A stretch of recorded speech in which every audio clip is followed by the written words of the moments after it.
ओम यतो यतः समीयसे ततो नो भयं कुरु शन्नः कुरु प्रजाभ्यो अभयं नः पशुभ्य। मेरे समस्त बहन भाइयों को डॉक्टर सुकुमार शास्त्री का प्यार भरा नमस्कार। बंधुओं, बहुत दिनों के बाद आपके सामने मैं हिंदी में ये एपिसोड कर रहा हूँ। चांदनी रात में बरसात बुरी लगती है, घर में अर्थी हो तो बारात बुरी लगती है। हजारों सामान जुटाए पर दिल न भरा, दिल में दर्द हो तो हर बात बुरी लगती है। ध्वंस की गोद में गांव बसते रहे, आग जलती रही घन बरसते रहे। जिंदगी में कई बार ऐसा हुआ, आंख रोती रही होंठ हंसते रहे। बंधुओं, त्योहारों का सिलसिला शुरू हो गया है। आज ही हम नागर पंचमी का त्यौहार मना रहे हैं, लेकिन क्या हो रहा है? देखिए, देश और राष्ट्र, देश की सीमा हो सकती है लेकिन राष्ट्र की कोई सीमा नहीं। दृश्यते असौ स देशः, हम हाथ दिखा करके, उंगली दिखा करके बता सकते हैं ये देश है, ये प्रदेश है, लेकिन राष्ट्र की कोई सीमा नहीं होती।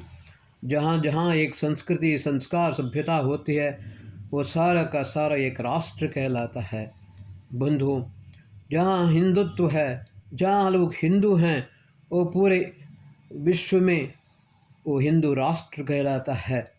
बंधुओं, और वर्तमान काल में अभी आप देख रहे हैं बांग्लादेश में क्या हो रहा है। कितने बुरे तरह से अत्याचार हो रहे हैं हिंदुओं पर। घरों में आग लगाई जा रही है, मंदिरों को तोड़े जा रहे हैं, महिलाओं पर का बलात्कार, रेप हो रहा है, बच्चे बिलबिला रहे हैं। लेकिन दुर्भाग्य की बात है, लोग ये नहीं समझ पा रहे हैं। सारा विपक्ष ये बोल रहा है आज जो बांग्लादेश में हो रहा है वो कल भारत में भी हो सकता है। सारे मुसलमान भी यही बोल रहे हैं आज जो बांग्लादेश में हो रहा है वो कल भारत में भी हो सकता है। दुर्भाग्य इस बात का है, हमारे लोग किस प्रकार से मूर्खतापूर्ण बात कर रहे हैं। एक ने आज ही मुझे एक वीडियो दिखाया, उसमें हिंदुओं के एक घर को आग लगाई, महिलाओं पर अत्याचार किया, काटा कूटा मारा, किसी को जान से मार दिया, किसी को अधमरा कर दिया। एक बच्चा बाहर बैठ कर के रो रहा था और जिस व्यक्ति ने मुझे वीडियो दिखाया वो बोला पता नहीं किस जन्म में इसने पाप किया, कैसा पाप किया है, उसका फल भुगत रहा है। कितने दुर्भाग्य की बात है, जब अपने ऊपर आती है तो शोर मचाता है। छोटे छोटे बात पर हमारे ऊपर अत्याचार हो रहे हैं, हमारे ऊपर जुल्म ढाए जा रहे हैं, लेकिन वही दूसरा हिंदू पर अत्याचार होता है, उसके घर को आग लगाया जाता है, उसके महिलाओं पर अत्याचार होते हैं, बच्चों को मारे जाते हैं, तब उस समय बोलता है कि वो पूर्व जन्म का पाप का फल भुगत रहा है। बंधुओं, इस प्रकार की विचारधारा देश के लिए बहुत ही खतरनाक हो रहा है। ये इंग्लैंड में क्या हो रहा है, फ्रांस में क्या हो रहा है, कनाडा में क्या हो रहा है, दूसरे देशों में जहाँ भी देखो आप हिंदुओं पर ज़्यादा से ज़्यादा अत्याचार हो रहे हैं। हिंदुओं की रक्षा करने वाला कोई नहीं है। मैं दूसरों की बात नहीं करता, सब लोगों से ये पूछता हूँ तुम्हारा ही परिवार, तुम कितना सुरक्षित है? कभी अपने परिवार के बारे में सोचा है? कल तुम्हारे परिवार की हालत क्या होगी? हम खुद कितने सुरक्षित हैं, हम कितने सचेत हो रहे हैं। श्री कृष्ण ने कहा उद्धरेत आत्मनात्मानं नात्मानं अवसादयेत आत्मैवात्मना बंधु आत्मैव रिपुरात्मना। बंधुओं, हम खुद हमारे दुश्मन हैं, हम खुद हमारे मित्र हैं।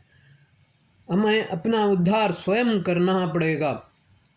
जब तक संघ शक्ति कलौगे, हम एकजुट होकर के नहीं रह सकते हैं, तब तक हमारा उद्धार कोई नहीं करेगा। दुर्भाग्य इस बात का है कि विधानसभा, कर्नाटक विधानसभा में भी पाकिस्तान जिंदाबाद के नारे लगते हैं, दिल्ली के लोकसभा में भी पाकिस्तान जिंदाबाद, फिलिस्तीन जिंदाबाद के नारे लगते हैं, लेकिन क्या हो रहा है? अगर हिंदू कुछ बोले तो उसको तुरंत उठा के ले जाते हैं, मुसलमान कुछ भी कहे उन पर कोई भी किसी भी प्रकार से एक्शन नहीं लिया जाता है। बंधुओं, प्रधानमंत्री जी ने कहा कि हम 80 करोड़ लोगों को अनाज देते हैं। एक बार सुषमा स्वराज जी ने बहुत गुस्से में कहा, जो 5 किलो अनाज अपने घर के लिए ले जाता है वो भारत माता की जय बोलता है, लेकिन वही जो 50 किलो अनाज लेके जाता है वो पाकिस्तान जिंदाबाद बोलता है। क्या इस ढंग से देश को चलाओगे क्या? हमें सोचना पड़ेगा और समझना पड़ेगा। सारी सुविधाएं वो लेते हैं जो टैक्स वगैरह नहीं देते हैं, लेकिन जो टैक्स देते हैं देश के लिए अपना सब कुछ बलिदान करते हैं, देश की सुरक्षा के लिए चिंता करते हैं, लेकिन हिंदुओं की कोई रक्षा करने वाला नहीं है। हमें बार बार ये सोचना चाहिए, चिंतन करना चाहिए। एक बार सार्वदेशिक आर्य प्रतिनिधि सभा के सार्वदेशिक अखबार में एक विद्वान ने लेख लिखा, जब राष्ट्र धधक रहा हो, झुलस रहा हो, उस समय राष्ट्र की प्रजा के लिए, हिंदुओं के लिए सिर्फ एक ही त्यौहार रह जाता है, वो है विजयदशमी, अन्यथा राष्ट्र का विनाश हो जाएगा। बंधुओं, हमारी सभ्यता, हमारी संस्कृति, हमारा संस्कार, हमारा ज्ञान विज्ञान सब कुछ नष्ट हो जाएगा यदि हम जागृत न हुए तो। महर्षि दयानंद ने भी कहा था, महर्षि दयानंद से गुरु विरजानंद ने कहा था, दयानंद अगर राष्ट्र बचेगा तभी धर्म बचेगा, यदि राष्ट्र नहीं बचेगा तो धर्म भी नहीं बचेगा। हम सिर्फ घंटा बजाने में, घंटा घड़ियाल बजाने में और या शंखनाद करके आरती करने में ही अपनी सार्थकता को न समझें। श्री कृष्ण ने भगवद गीता में कहा, हम वेदानाम सामवेदोस्मि। मालूम क्यों कहा श्री कृष्ण ने ऐसा? क्योंकि सामवेद में भी यही बताया है, हर समय भजन पूजन में और उपासना में मत लगे रहो, अपनी अपनी सुरक्षा करो, हथियार इस प्रकार से बनाओ, सेना इस प्रकार से बनाओ कि कोई तुम्हारी तरफ आंख उठा के न दे सके, कोई तुम्हारे राष्ट्र पर आक्रमण न कर सके। ये सामवेद में बताया है। बंधुओं, 5000 वर्ष पूर्व एक ऋषि हुए महर्षि यास्क। महर्षि यास्क ने एक बात लिखी बहुत सुंदर। आप जानते हैं सब, हस्त का मतलब हाथ होता है। हस्त का उन्होंने निर्वचन किया, हस्तो हंते प्राशुर हनने। भगवान ने तुमको 2 हाथ इसलिए नहीं दिए कि सिर्फ कर्म करते ही रहो या दान करते रहो। ये हाथ इसलिए भी भगवान ने दिए हैं, अगर कोई तुम पर आक्रमण करता है तो एक हाथ से रोको और दूसरे हाथ से ऐसा मारो कि दोबारा वह आक्रमण करने का सोच भी न सके।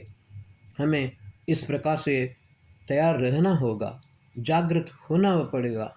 यो जागार तम ऋचः कामयन्ते, यो जागार तम सामानयन्ति, यो जागार तवाहमस्मि तमयम सोम आहा।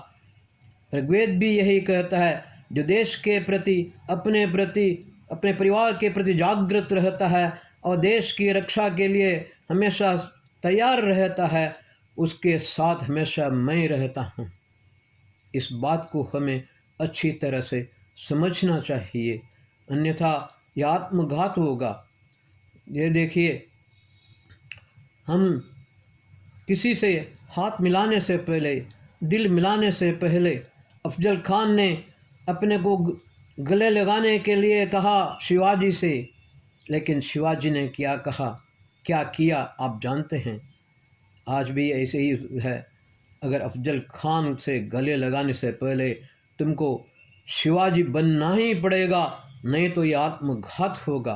बंधुओं, त्योहारों में इतना मस्त मत हो कि अपना सब कुछ खो बैठो।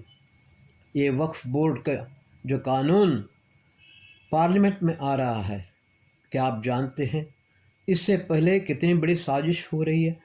पूरे देश में क्या क्या करना है, पहले ही ये साजिश हो चुकी है।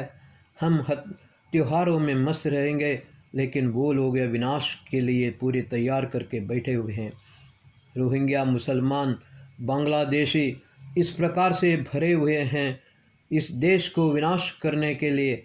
उन्होंने गलत नहीं कहा, उन्होंने बिल्कुल सामने खुला खुला ये कहा कि एक दिन जो आज जो बांग्लादेश में हो रहा है वो भारत में भी कल हो सकता है।